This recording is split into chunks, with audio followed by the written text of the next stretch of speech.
Баршаңызға сәлем, сіздермен бірге арайлым, менің арнама қош келдіңіздер. Мен бүгін сіздерге балалардың сүйікті тәттілерінің бірі нутелланың үй жағдайында әзірлену рецептісін ұсынатын боламын. Видеоның соңына дейін қарап, лайк басып, комментарий жаза отырыңыздар. Бізге қажетті заттар: қант, какао, шоколад, сүт, ұн және май.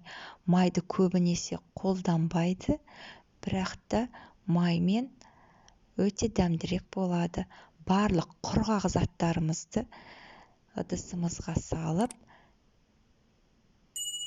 біртекті масса болғанша дейін араластырып аламыз.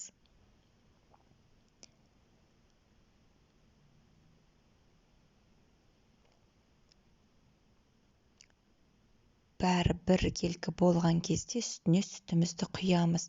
Мен де дүкеннің сүті қолдың үстінде пайдалануға болады.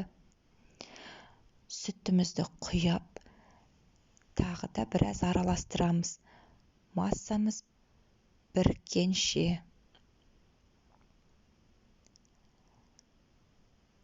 Мінекей біздің массамыз осындай күйге енді осыны баяу оттың үстіне апарып қоямыз. Міндетті түрде араластырып тұру қажет, өйткені массамыз төмен түсіп, жабысып қалуы мүмкін. Мінекей осындай түске енді осы массамыз қайнаған кезде үстіне шоколадымызды саламыз.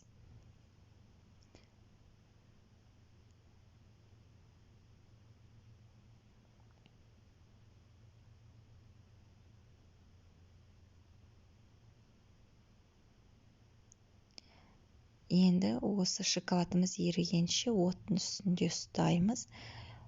Шоколадымыз ерігеннен кейін отты сөндіріп, оттан аламыз.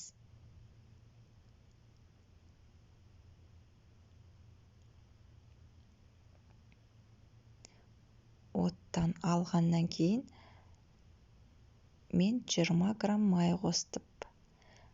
Шоколадтың өзінің ыстығымен майымыз еріп кетеді. Бұл массамыз суыған сайын қоюланады. Мінекей осымен біздің массамыз дайын.